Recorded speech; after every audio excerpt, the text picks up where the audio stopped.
Traveling has been a big part of my life for as long as I can remember. I started exploring places in Europe since I was born in France, and then quickly ventured further. At the start, it was just me and my mum, and then later with friends, and now with my wife. Whilst the destinations and company change all the time, there's one constant. I have always documented my adventures through visual content. Whether it was just stills taken with a disposable camera as a kid, or high-resolution digital cameras today. And I think I have to thank my mum for this, as she always had a camera in her hand, teaching me how important memories are.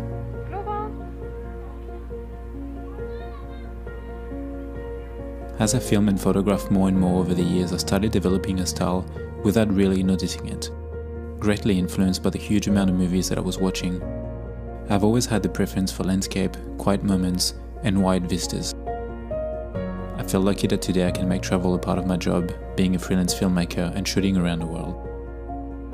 When traveling, the main reason, most of the time for all of us, is to explore and enjoy a place, usually for the first time.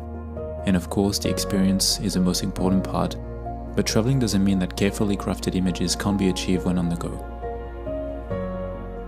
There are many aspects of filmmaking, but cinematography is one of the more obvious and arguably the most important when it comes to travel videos. I've always tried to pay attention to the way that I capture images, and travel videos is what got people to notice me in the first place years ago. So in this video I want to share some insights and tips on how I go about traveling and filming at the same time. I will talk about the gear I use, planning, how to quickly frame shots, energy and pace, and everything I do to create those videos. These tips are with personal travel videos in mind, but this doesn't mean you can't apply them to regular shoots. This is Florian from Afterlens, and let's get into it.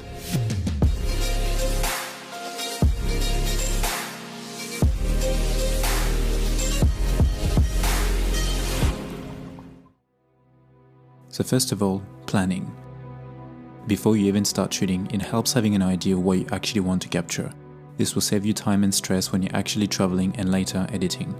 Do you want to capture a landscape only? Do you want to include the people that you're traveling with? Do you have a specific look that you're trying to achieve? As an example, when I went to Iceland, I knew that I wanted everything, or most of it, on tripod. I had this idea of still frames from each place I visited, and that's what I did. On the other hand, for example, on my trip to New Zealand last year, I knew that I wanted something more rough, grainy, and handheld.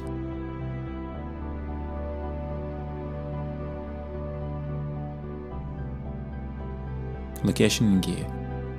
In my opinion, the gear depends on the location you're visiting. Remember that you will be carrying what you decide to take, and in my experience, less is more. As an example, when I travel for personal reason, I never take lights, monitors, or even mics. I keep those for work assignments. If you're visiting cities and will film all day long, then a light camera lens combo, preferably fast, is probably best. I shot in New York, Rome, and Tokyo, just with the original BMPCC and a small zoom lens. No other accessories, just a camera and the lens. When I shoot landscapes, I tend to also pick zoom lenses 99% of the time because I need the range more than anything else. And I don't want to waste time changing lenses. I also prefer to use lenses that are weather sealed, just in case the conditions get rough, and IS when possible to help a little when shooting handheld.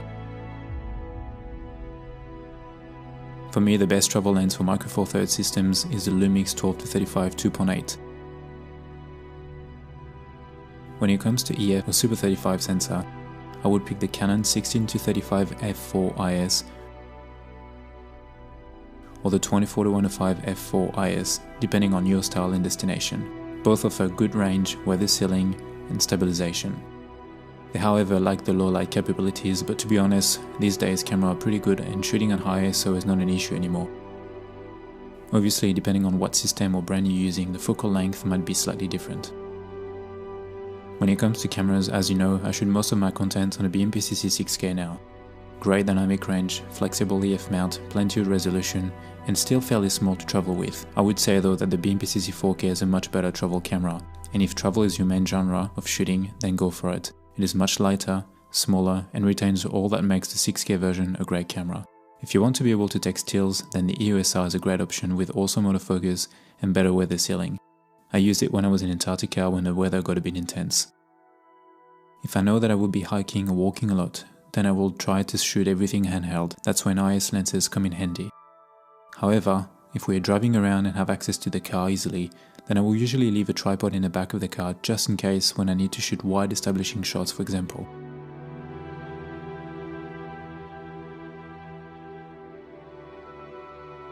Don't make the trip about the content. One thing that I find extremely important is not just to travel for content. Traveling is about discovering places and not ticking boxes for YouTube or Instagram. There's a difference in documenting places and forcing moments. Of course, we all have places we desire to travel to because we want to see a specific monument or landscape feature, but my advice is not to make this the only reason you're going. Traveling is meant to be enjoyed and remembered, not just shared online. In my opinion, the footage looks more organic when it is captured naturally. Let moments unfold, and if you don't capture them, then it's okay. You still live them. And you were there. Composition. Now, one of the tricky parts of filmmaking when traveling is composition. This is where travel and documentary content are quite close since you might not have control over the location, and you probably also don't have all the time in the world to set up a shot. I suggest to work on instinct. If you have an idea and you think it looks good at first glance, it probably does. I tend to shoot videos the way that I capture photos. I like to have a minimalistic approach when it comes to a landscape, and sometimes even when I shoot on the street. When shooting outdoors, I like to film wide establishing shots of a place or view and hold the shots for about 6 to 7 seconds. I apply this to all my travel content so I don't fill up too many hard drives, but I still have enough to work with in the edit. I then focus and zoom on one or more specific feature. This could be a mountain, a waterfall, trees, etc. I like to place the subject off-center to split the frame sometimes, for example, or dead center to have a symmetrical look.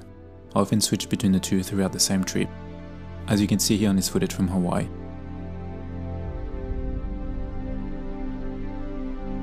For cities, I usually shoot wide and tight and not so much in between. That way I have two extremes and it helps when editing. When shooting near buildings, try to find lines and intersections. Compression can also be quite effective. I also like to use the rule of thirds. I find it very useful when moving quickly as it helps making decisions when it comes to composition. I also use this in Antarctica when trying to keep the horizon straight. As you can see from my work, I shoot a lot of content of my wife from the back, not because it is trendy, but because it invites the viewer to follow around, and I have been doing so for many years. I also shoot at eye level a lot since I feel it looks natural and is quite immersive. I do, of course, vary depending on the subject, but most of the time this is how I capture footage. Regarding aperture, I tend to shoot people at around 2.8 to f4, and anything landscape will be shot around f4 to f8, depending on how much light there is. I have also never really used autofocus when traveling. I prefer to use manual focus as I have more control and I actually don't mind the in and out of focus look sometimes.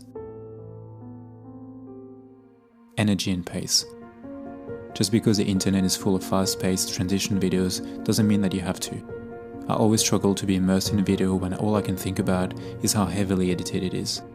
As you probably already know, I like to shoot quiet moments and take my time. I want to capture the moment the way I see it. That being said, energy and pace are important.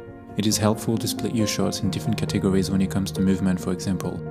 This can be done using handheld for some shots when walking, then put the camera down and shoot some more still frames. This can be done also using what you're capturing.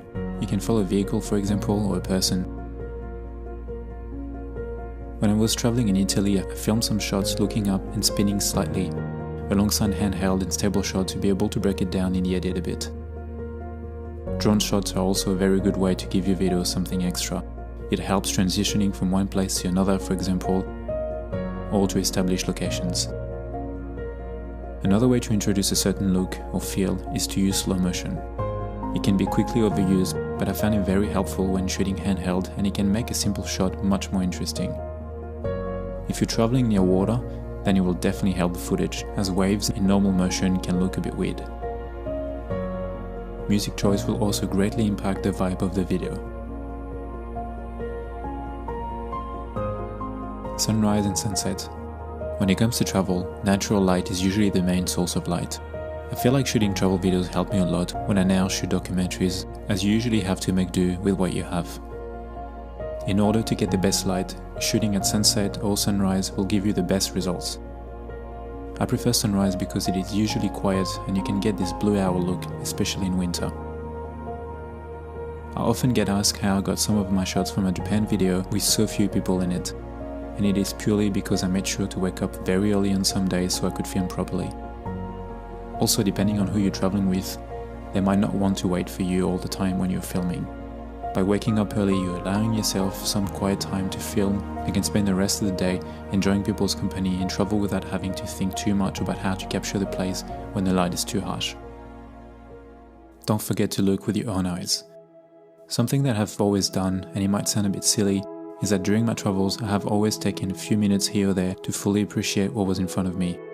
Even if I had a camera in my hand, I would just take my eyes off the screen and just look. Memories are great, but being in the moment is very important.